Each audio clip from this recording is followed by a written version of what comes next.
Jean-Martial Akini, c'est mon nom. Et j'aimerais commencer en disant que Dieu fait bien ce qu'il fait.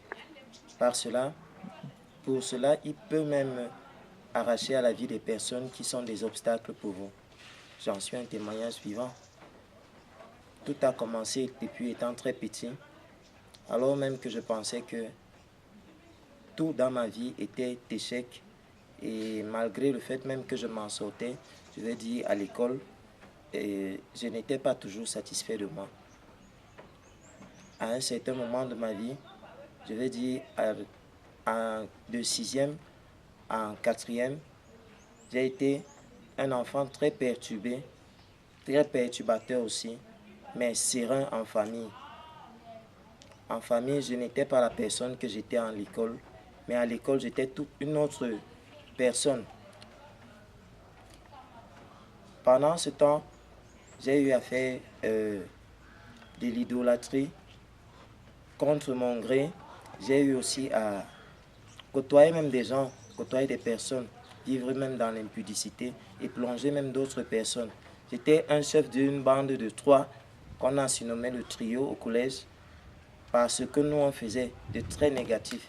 Et puis, c'est par là que le Seigneur a commencé à agir. Peu à peu, il me rappelait, moi n'entendant pas. Je me vouais simplement à toutes mes occupations qui étaient, entre autres, très mauvaises. Ce n'est qu'en 2005, après avoir, pas en 2005, je veux dire, en 2001, après avoir raté mon BEPC, ma maman m'avait puni et elle m'a dit, tu vas rester à la maison. Tu as voulu rester à la maison, tu vas rester à la maison. Pendant cette période, donc de 2005 en 2008, c'est là où je rencontrais le Seigneur en 2005. Mais par le biais d'une maladie qui m'a secoué pendant toute une année durant.